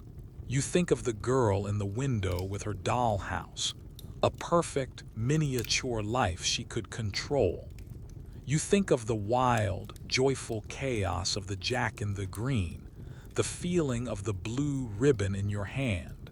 You think of the baker's chimney, the searing heat, and the overwhelming relief of seeing the sky. You think of the unexpected value of soot, the black gold you harvest for your master's benefit. And most of all, you think of the parish beadle's words, the hint of a world where boys might not have to climb. As you lie there, the city outside is undergoing its nightly transformation. The boisterous crowds from the May Day celebrations have dispersed. The clatter of daytime commerce has ceased. A different kind of life is emerging under the soft, flickering glow of the gaslights. The streets, once arteries of trade, are now corridors of shadow and secrets. You have seen this transformation many times on your weary walks home after a long day's work. The gaslight changes everything. It creates pools of yellow, hazy light separated by deep pockets of darkness. It makes the familiar cityscape look theatrical, like a stage set for a drama. It picks out the glint of a puddle, the texture of a brick wall, the silhouette of a stray cat slinking across a rooftop. For the wealthy, the gaslit city was a place of new possibilities, evening strolls, late-night shopping, a vibrant social life that extended past sundown. But for the poor and the working class, the gaslit night could be a more menacing place. It was a time when crime flourished in the shadows between the lamps. It was a time when the desperately poor, those with nowhere to sleep, would huddle in doorways, trying to find shelter from the cold. The journey home through these streets was always a tense one. You learned to walk quickly, to stick to the brighter areas, to avoid the dark alleys where anything could happen. You learned to read the geography of light and shadow as a matter of survival. Tonight, however, you are not trudging home. You are already there in your cold, dark space. The city's nocturnal life is a muffled soundtrack to your restless thoughts. The aches and pains from your labor are making themselves known with a vengeance. Your knees and elbows are on fire, the skin scraped and raw despite the leather pads. You can feel a new blister forming on your heel from your ill-fitting boot. There is a deep, persistent cough rattling in your chest. The soot wart, as sweeps called it, a chronic bronchitis that was an accepted part of the job. Historians now know it was often a precursor to the deadly diseases that claimed the lives of so many young sweeps. There is no medicine, no soothing balm, no one to tend to your hurts. You are expected to endure them in silence. To complain of pain was to complain of the work itself, an act of insubordination that would only earn you more pain in the form of a cuff or a kick from Griggs. So you lie still, breathing shallowly, trying to find a position that puts the least pressure on your scraped joints. You can hear Pip whimpering softly in his sleep, his small body probably racked with similar pains. Thomas is silent as always, a still lump in the opposite corner. You wonder what he thinks about. Does he remember a life before this? Does he ever dream of escape? Or has he, like you, learned to suppress such thoughts as a useless form of self-torture? The exhaustion is a physical entity, a heavy blanket pressing you down into the lumpy sacks. It's more than just tiredness from a single day's hard work. It's the cumulative fatigue of months, of years, of climbing and scraping and shivering and being hungry.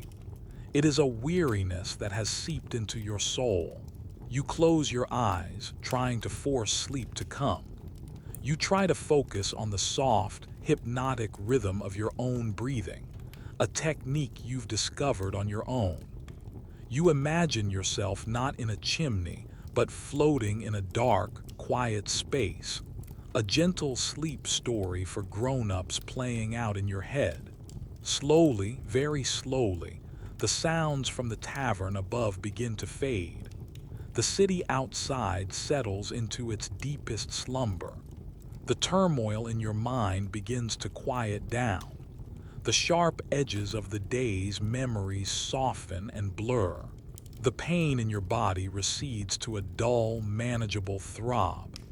Sleep, the only real escape you ever have, is finally beginning to claim you. As you drift off, the last conscious thought in your head is a single, clear image.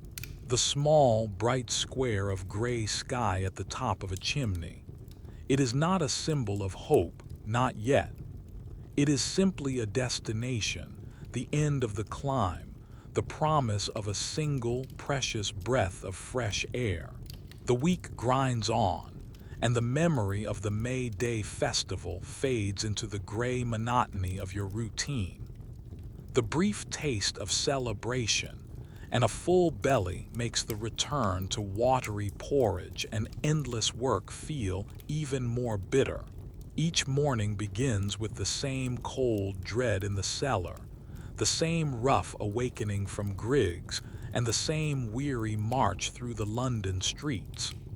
The chimneys are all different, yet all the same, dark, narrow, and suffocating.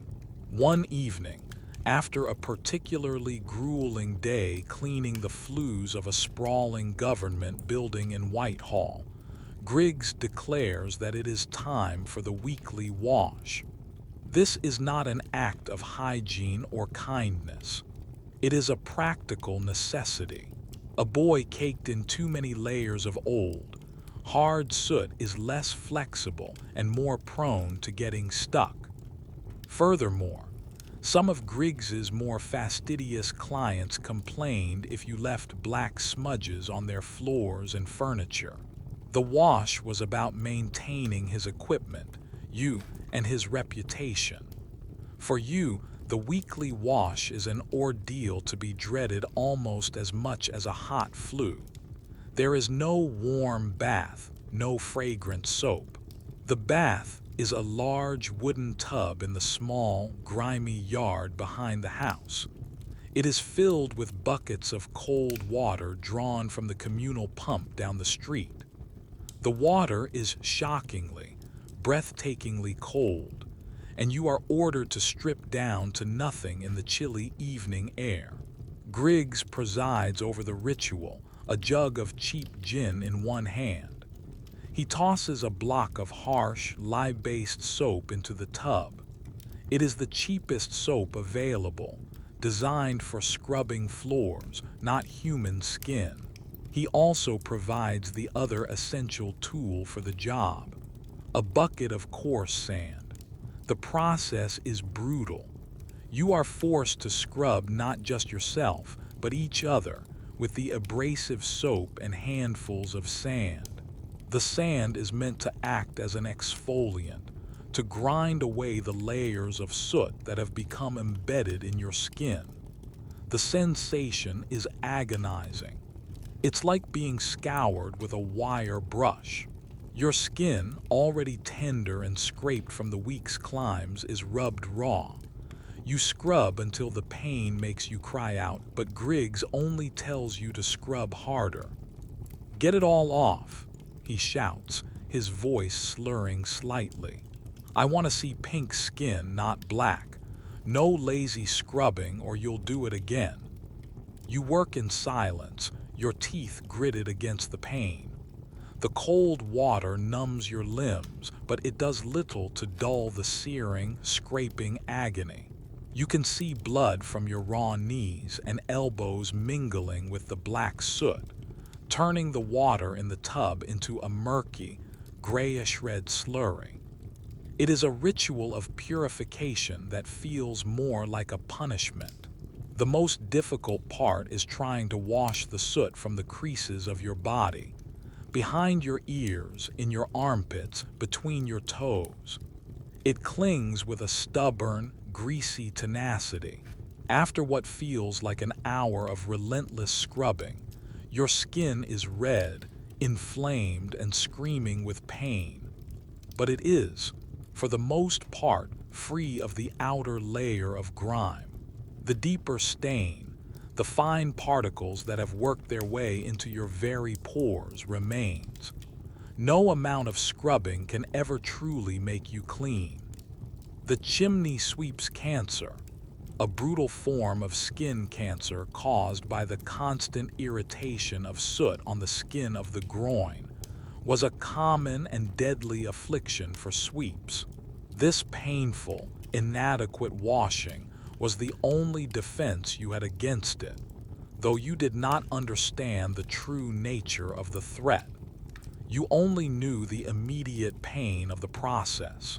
After the ordeal, you are given a rough, threadbare towel to dry yourself. Your skin feels tight and on fire. Every movement is painful. You are then given your clean clothes for the week, which are simply the same set of clothes you've been wearing, but which have been briefly and ineffectively washed in a bucket by Griggs's long-suffering wife. They are still damp and smell of lye soap and old soot. Putting on the damp, scratchy clothes over your raw, tender skin is another small form of torture. There is no sense of feeling clean or refreshed. You just feel cold, sore, and miserable. The weekly wash is a stark reminder of your status. You are not a person to be cared for, but an object to be maintained. Your body is not your own. It is a tool belonging to your master, and its maintenance is a crude, painful, and deeply impersonal process. That night, sleep is almost impossible. Every toss and turn on the lumpy soot sacks sends fresh waves of pain through your inflamed skin. The coarse fabric of the sacks feels like sandpaper. You lie perfectly still, listening to the familiar sounds of the city and the soft whimpers of Pip in the darkness. In these long, painful nights, your mind sometimes drifts to strange places. You try to imagine what it would be like to be clean, truly clean, to step into a tub of hot water, to feel soft cloth against your skin, to not have the constant, gritty feeling of soot in your hair and under your fingernails. The concept is so alien, so luxurious, that it feels like a fairy tale. It is as distant and unattainable as the life of the girl with the dollhouse.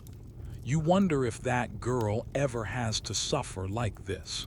You know with a certainty that settles deep in your gut that she does not. Her life is one of softness, warmth, and comfort. Yours is one of cold, pain, and coarseness. The weekly wash, more than any climb, more than any hungry day, cements this understanding in your mind. The chasm between your worlds is not just about money or housing. It is written on your very skin. The agony of trying to become clean is the price you pay for being born into a world that has deemed you dirty from the start.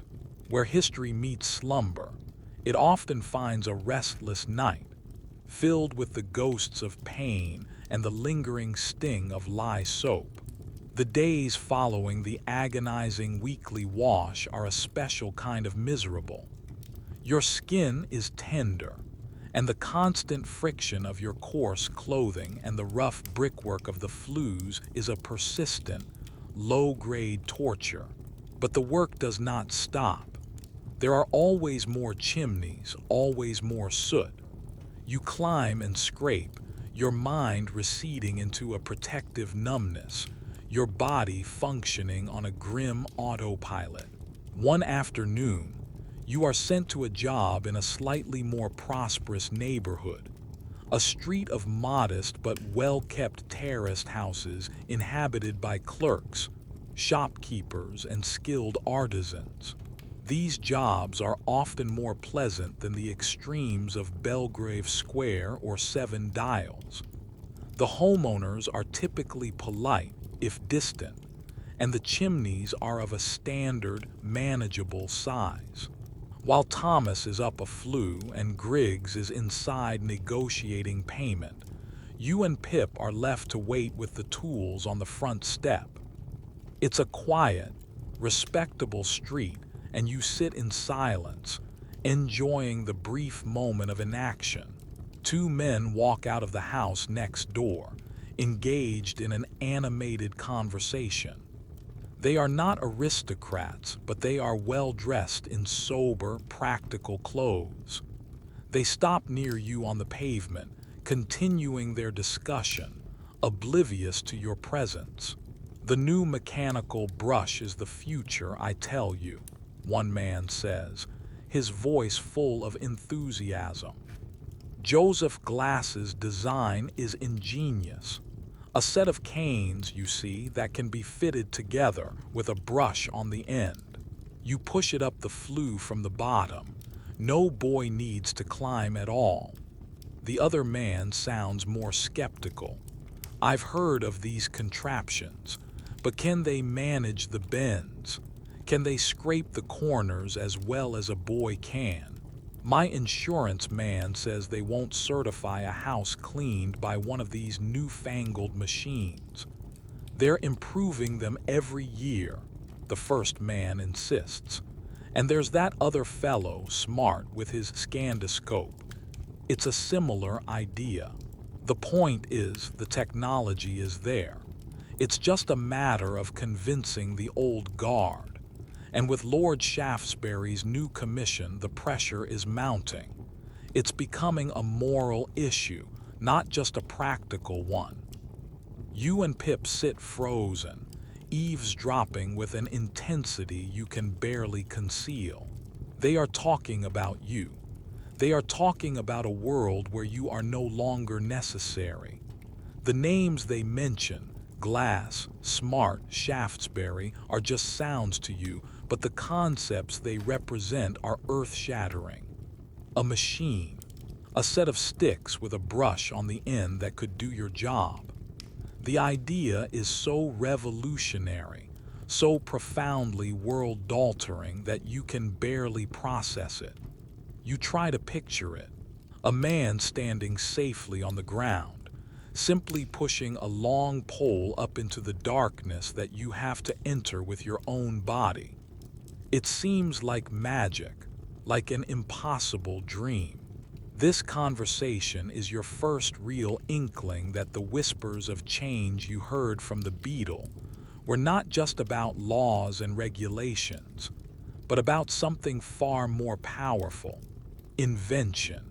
The Industrial Revolution, the great engine of change that had filled London with smoke and soot and created the very need for your profession, was also, ironically, producing the means of your obsolescence. Historians often focus on the grand inventions like the steam engine and the power loom, but the era was also filled with thousands of smaller, practical innovation like the mechanical chimney brush, designed to solve the everyday problems of a rapidly changing world. The men's conversation drifts to other topics and they soon move on down the street, their voices fading. You are left in the quiet aftermath of their words, your mind reeling. You look at Pip. His eyes are wide, his mouth slightly open. He is clearly thinking the same thing you are. A world without climbing boys. What would that even mean? For your entire life, you have been a chimney sweep. It is your identity, your purpose, the sum total of your existence. The idea of not being a sweep is both thrilling and terrifying. If you didn't climb chimneys, what would you be? What would you do? The question is too large to even begin to contemplate. Thomas slides down the chimney inside, and the familiar sound of his work ending breaks the spell. Griggs comes out, pockets the pay, and orders you all to pack up. As you gather the familiar tools, the heavy brush, the scraper, the soot sacks, they suddenly look different. They look archaic, like relics of a bygone era. You are holding the tools of a trade that, according to the men on the street, is dying. The seed of hope that the beetle planted in your mind has been watered. It is no longer just a vague notion of changing laws, but a concrete vision of a machine that could set you free. Of course, you know that Griggs and other masters would resist it. They had invested in boys, not machines. And the skepticism of the second man about insurance and effectiveness was a real obstacle. Change would not come overnight, but the knowledge that an alternative exists is a powerful thing. It changes the way you view your own suffering. It is no longer an inevitable part of life, but a problem with a potential solution. As you trudge toward the next job, you feel a subtle shift inside you. The future, which had always been an impenetrable wall of more of the same, now contains a tiny, fragile crack of light. You might grow too big to climb before these new machines become common. But Pip and the other, even younger boys, perhaps they would not have to spend their entire childhoods in the dark. The thought is a quiet rebellion, a secret you now share with Pip, a silent, unspoken understanding that the world is not as fixed as it seems. The echoes of the past are strong, but the whispers of the future are, for the first time, audible. The years pass, measured not in birthdays but in the slow, inexorable thickening of your bones and the gradual hardening of your muscles. You climb thousands of chimneys, each one leaving its mark on your body and your spirit. The city changes around you. New buildings go up, new streets are paved, and the ever-present haze of coal smoke seems to grow thicker with each passing year.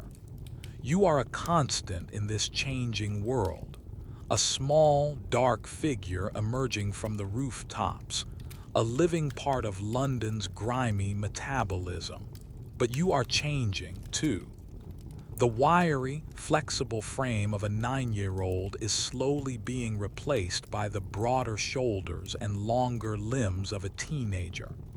The narrowest flues, the ones that were once your specialty, become a tighter and tighter squeeze. You start to get stuck more often, your heart pounding in your chest as you have to exhale every last bit of air to twist your shoulder past a tight corner. The fear, which had long ago receded into a dull background hum, returns with a sharp, immediate edge. Griggs notices. He watches you with a critical, calculating eye. You are becoming a less efficient tool. Your value to him is diminishing. He starts sending Pip, who is still small and slight, into the most difficult flues, while you are relegated to the larger, more straightforward chimneys of industrial buildings and grand houses. It is a subtle shift, but a significant one.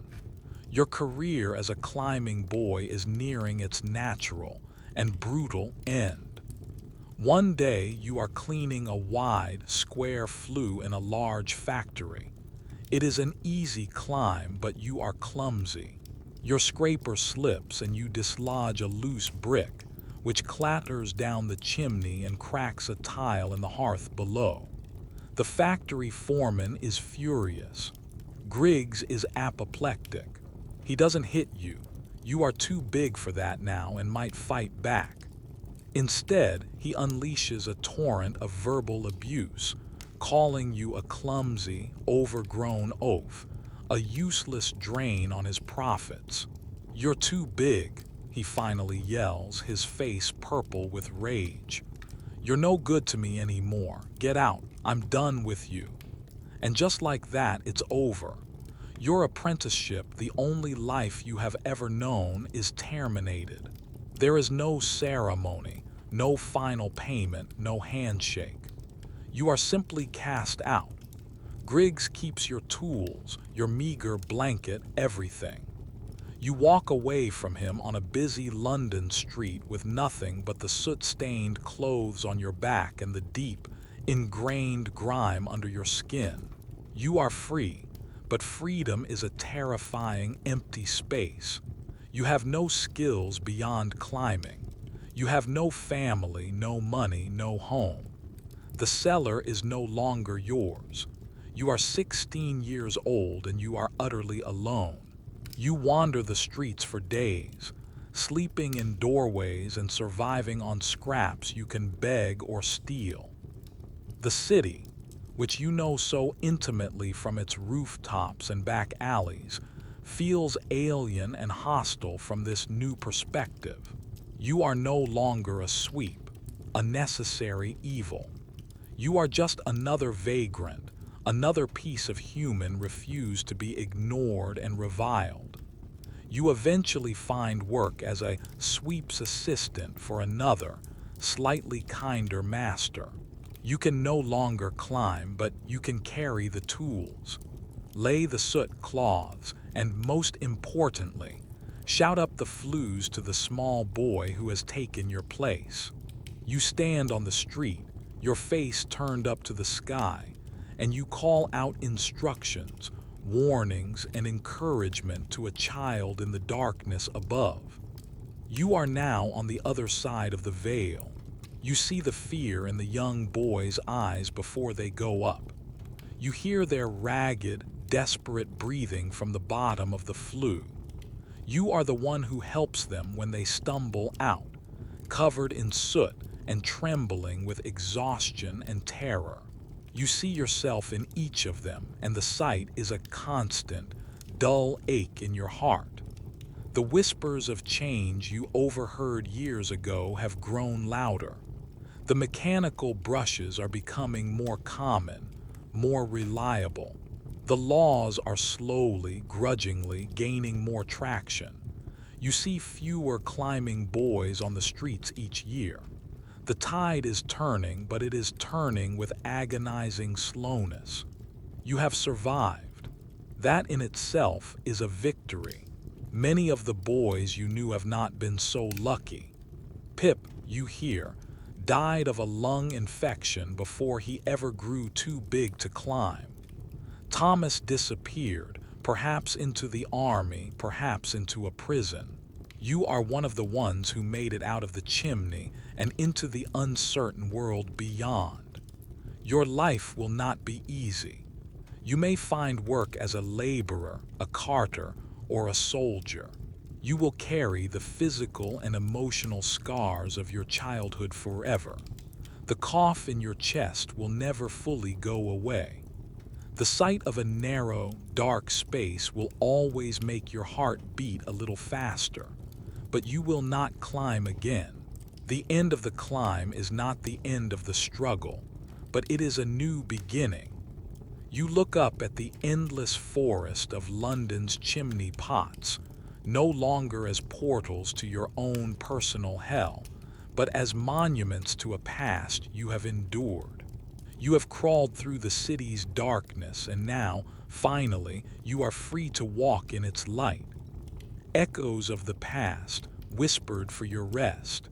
You have earned your place in the world, not on the rooftops, but on the solid ground below. The life of the Victorian chimney sweep feels like a relic from a distant, almost barbaric past. Yet, the story of these children is not just a grim piece of history. It's a profound narrative about resilience, the dark side of progress, and the slow, arduous journey of social change. Their struggle highlights the immense chasm that can exist between the conveniences of a society and the human cost required to maintain them.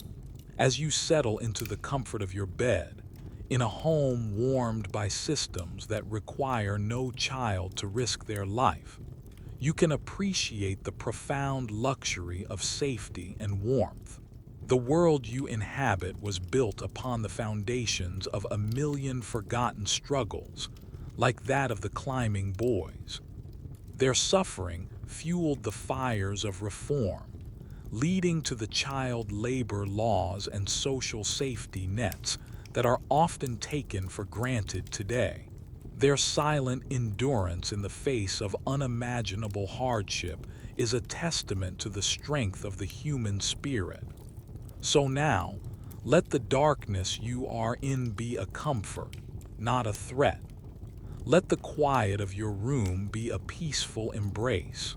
There are no chimneys to climb tonight, no masters to fear. There is only the gentle pull of sleep, a well-deserved rest at the end of your day. The echoes of their world have faded, leaving only a deep appreciation for the peace and security of your own. Let the story end, and allow your own quiet journey into a dream to begin.